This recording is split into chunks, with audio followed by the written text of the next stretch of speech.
Hi and welcome to UCTV Alive for Kids. I'm your host Sam, and today we're going to be talking about something pretty interesting, pretty unique. It's about marketing. Not the kind of market that you go down to the shops for, but a different kind. And of course, at what better time of year than Christmas time? Are you celebrating Christmas? Not everyone does. But before we delve into that, I'd like to introduce you to our phenomenal Christmas elf guest today, Dr. Louise Grimmer. Hello. Hello, Sam. Thank you so much for having me on UCTV. I'm really excited to be here. Fantastic. Well, thank you for being here. We greatly appreciate it. So, apparently you've got a little bit of a presentation for us. Is that correct? I have. I've got some slides about marketing and your Christmas wish list. Because I thought we might think about why we want to have certain toys or products or games for Christmas, and how marketing actually influences the sorts of things that we might want other people to buy for us. Fantastic. Well, so long as we don't make my Christmas wish list public, let's dive in, shall we? All right, so I have some slides. Oh, there they are on the screen. Fantastic. So today I want to talk to everyone about marketing and your Christmas wish list, and to, I guess, share some information with you about what marketing is and how it really influences a lot of the things that go on in our lives. So today, this is what I'm going to talk about. I'm going to talk about what is marketing, what do we mean when we talk about marketing, and it's a lot more than just advertising. Advertising is part of marketing, but there's a lot more to it. And then explain what the 4 P's of marketing are, and then get you to think about how certain toys, games, and other kinds of products end up on your Christmas wish list from year to year. And then I just want to end off by talking about Lego, because Lego has really been built into the world's favourite toy brand through the process of marketing, and it's a really interesting case study.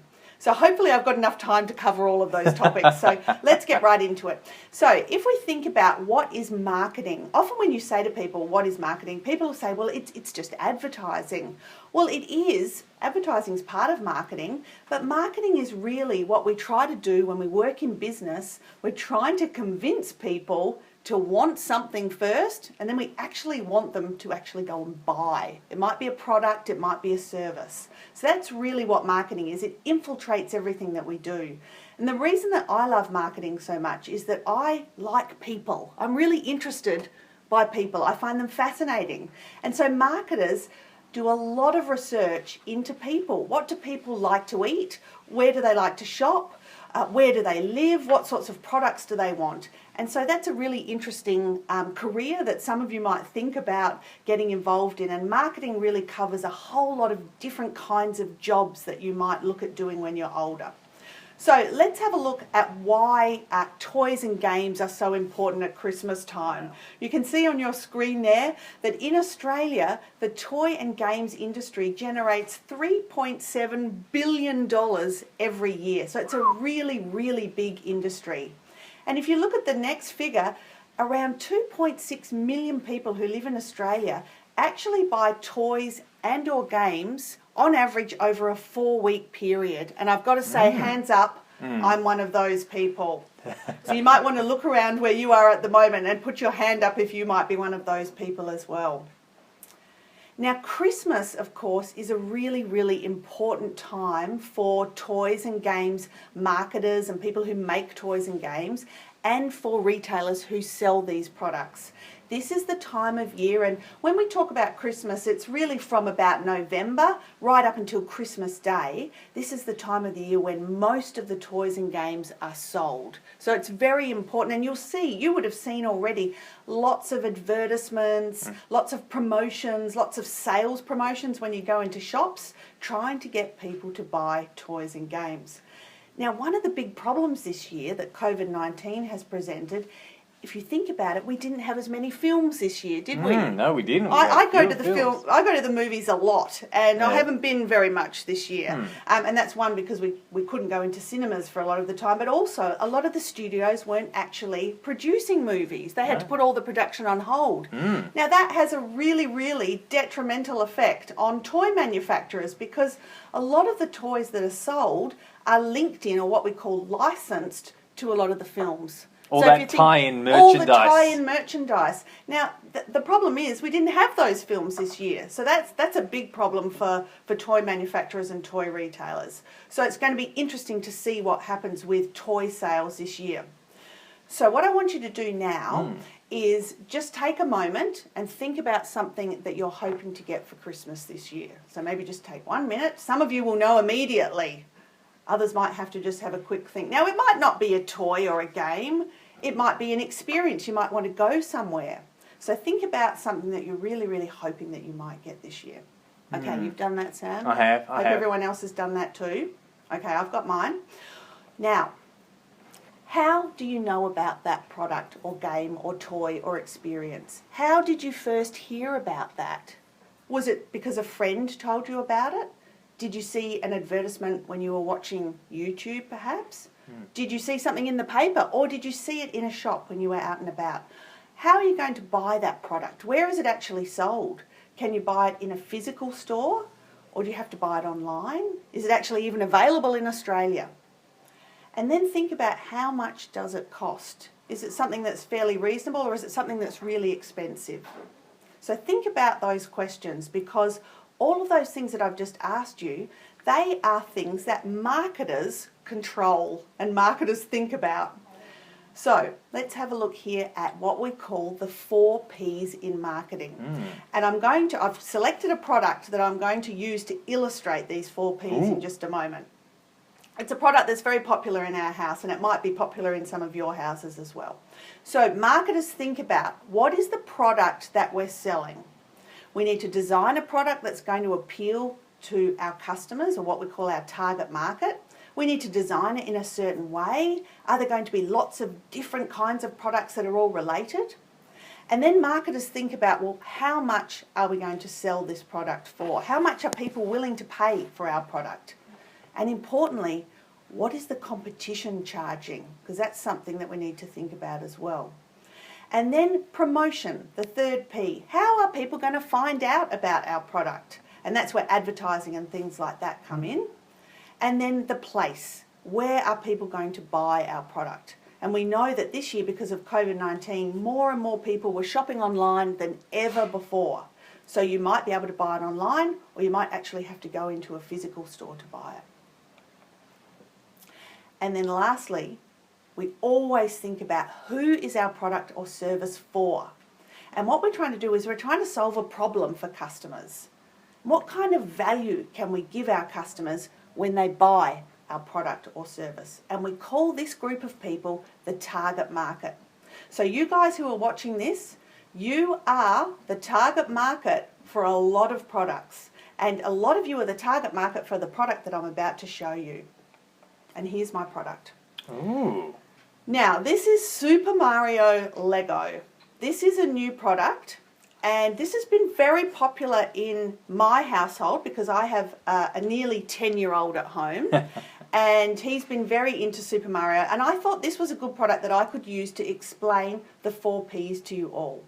So this is where marketers come in, and they've designed this product. Now, they've linked in with Super Mario because it's a very, very popular Nintendo game. And so Lego have licensed, we call it licensing, they can use Super Mario to develop a product. Now, Lego use lots and lots of different films and characters, all sorts of things which you guys already know about.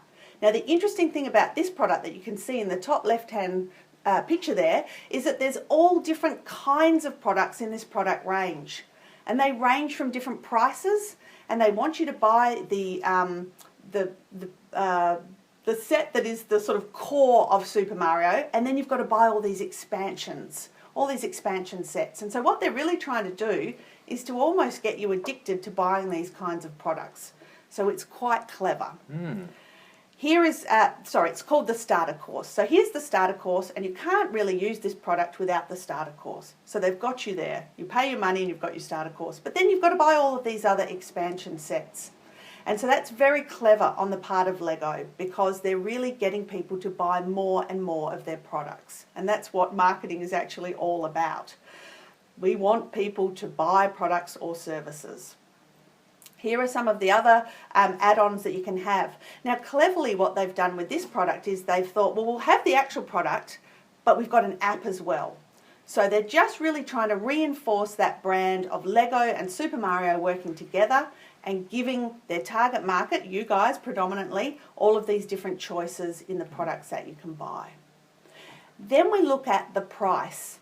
So the clever thing about this product range, and that's why I selected it, is that you can buy something for $4.99. So you can buy that little packet that has the little character in it for $4.99, and you'll see that when you go to some of the big retailers, they have those boxes of the little characters where you're paying for your goods. So they want you to buy, it's called point of purchase. They want you to buy this thing while you're actually at the cash register. And it's cheap, so people think, well, I'll just $4.99, I'll pop that in my basket. And then these products all range up to about $100, and all of the prices in between. So I took that photo on the right-hand side when I was at Kmart the other day, and you can see that a lot of people are actually buying the Super Mario, all of the different products there. They need to refill their shelves because it's very popular this Christmas. Now, how do we find out about Super Mario Lego? How do you think these products are advertised and marketed to you guys?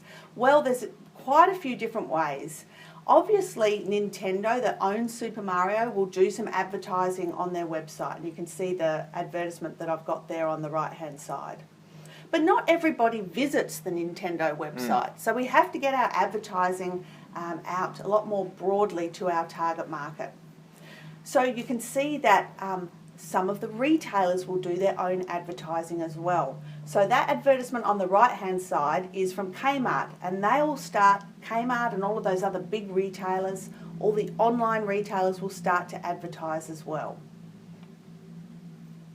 The other really interesting thing that's happened over the last few years is that people are reviewing toys and games and products on YouTube, and that's really predominantly where most people your age see a lot of this advertising. So when I was growing up, all of the advertising was in the newspaper, or it was on television, or it was on radio. Now a lot of marketers don't even use those channels. What they do is they want to have videos on YouTube. So you can see some of the pictures that I've got there. Some people will have their own YouTube channel, and they'll play with games and toys, and they'll unbox them, and they make videos of them, and lots of people watch those videos, and some of you probably watch those videos too. Some of these people are really professional, and they actually get sent the toys and the products and the games from the manufacturer, and their video is actually an advertisement. And it's a very, very powerful advertisement because lots of people watch the videos, and they don't really come across as advertising, do they? They're just someone really unboxing toys and games and playing with them. But it's really, really powerful, and it's how a lot of young people actually find out about these things. The other thing that you'll see on the left-hand side is a lot of reviews now.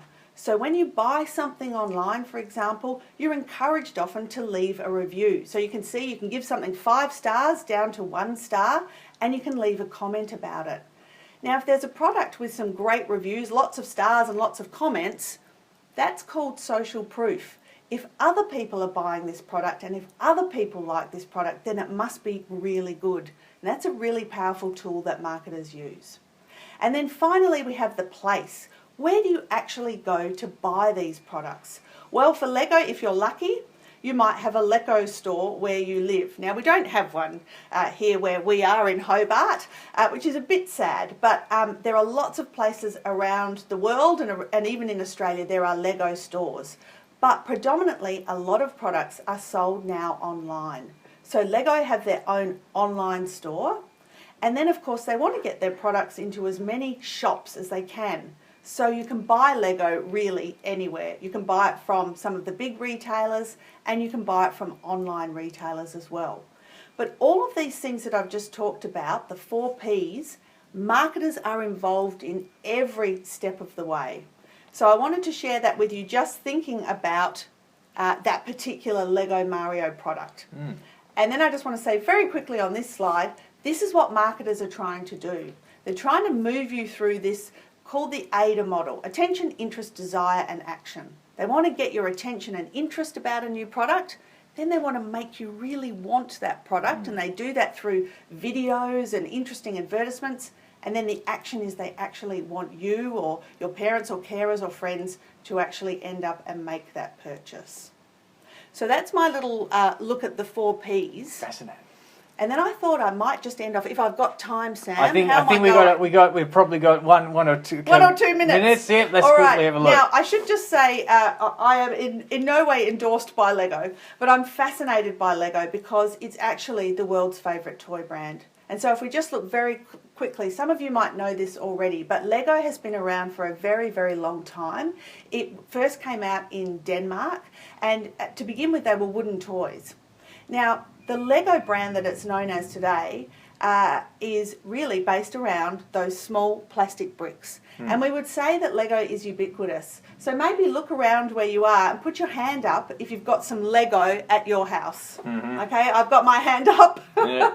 I have lots of Lego at my house. And that's because Lego have been very clever. They offer Lego for very little people. So if you think about when you were a toddler, you could play with Duplo. Then they have all of the sets that are aimed at people your age. And then they even have Lego aimed at people like me. This is the adult Lego. So I like Lego, and I build some of the architectural sets that they have on offer. There are now more than 3,700 different types of Lego. And you can do more than 900 million building combinations. So the marketers who work for Lego are very, very clever, and they've really worked out that most people are their target market from whatever age you might be. Lego is the #1 toy brand, and every second 7 boxes of Lego are sold somewhere in the world. That's quite amazing, isn't it? Think about if you've got Lego on your wish list for Christmas. This was their biggest Lego set that they had, the Millennium Falcon. Now they've just released the Roman Colosseum, and it's got 9,000 pieces. Can you imagine how long it would take to do that? A good family project, perhaps. The other really clever thing that Lego have done is they've developed Legoland. Ooh. So they're all around, there are lots of them around the world, and you can go and actually visit and experience Legoland in many places around the world. The one on the left-hand side in Billund, that's the one in Denmark, that's where Lego's from. And a lot of people really, really want to visit Legoland from any age group. I know that I would love to go. And finally, Lego were really clever. They've developed their own movies. Of course. The Lego movies, and of course we've seen Lego Masters, which was aired on television in Australia with Hamish Blake, and there was a Lego Masters in the UK as well. And so that's really just marketers trying to build up a love for this very well-known brand, and they've been really clever because they've got adults involved as well. So here's some more of my Lego that I've built. This is the Flatiron Building, and this is the Guggenheim Museum, and all of these kits are really aimed at older people. So Lego has been amazing in trying to appeal to people of all ages. And it's a fantastic example of marketing. Beautiful. So I better stop talking there, I think, Sam. I can talk for a long time. That's all right. Well, that truly is very, very fascinating stuff. And it just goes to show, how pervasive marketing and certain products can be for people.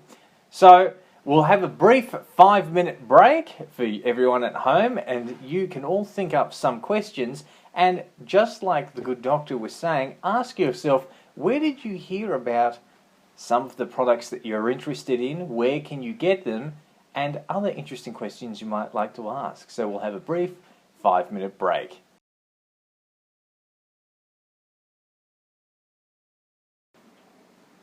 And we're back. Did you think of some interesting questions? I bet you did, because we've been receiving some very, very, very fascinating questions indeed. So let's quickly jump into it. What do you think? I'm nervous. Nervous. Oh, that's good. There you go. Don't be nervous. This will be fun. So one of our first questions off the mark is, Lego is made of plastic. And on the very last slide there, they were talking about the environment and how they're trying to reduce their environmental footprint. can marketing be used to encourage people to help the environment? Yes, absolutely. Marketing can be used to encourage people to do all sorts of things. I mean, today I've only touched on, I guess, marketers who are involved in toys and products and trying to stimulate retail sales, I guess. But marketing can be used, so it's marketing messages can be used for all sorts of things. If you think about the fact that we all now put on sunburn cream when we go outside, there was a big marketing campaign when I was growing up, and it was called Slip, Slop, Slap. Yeah. Do you remember that? I do indeed. So that's a marketing campaign, and what we're trying to do there is we're trying to shape people's behaviour. So there was a big marketing campaign. You must, what was it? Slip on a T-shirt, slop on some sunscreen, and slap on a hat. Yeah. So yes, marketing can be used for all sorts of things. Another good example is charities and sort of non-government organisations. The Red Cross, for example, when they're running low on donated blood, they will run a marketing campaign telling people how important it is to donate blood and what they do with donated blood, and trying to get people to come in and actually donate blood and plasma. So marketing isn't just about toys and products and games and all of those sorts of things. It can be used for good, and it can certainly be used to get us all to think a lot more about the environment, about being sustainable. And you know, Sam, a lot of, I think there's some research that's just been done. About 47% of consumers have said that this year they're not going to buy Christmas presents unless they are sustainably produced and packaged. So that's a big shift in our behaviour, isn't it? I don't think sustainability was quite so top of the list for everybody as it is now. So Lego have got a bit of work to do, haven't they? And they have indicated that they're going to start looking at their packaging, because we know there's a lot of plastic involved and a lot of plastic coated boxes and those sorts of things. And they're really trying to reduce their ecological footprint.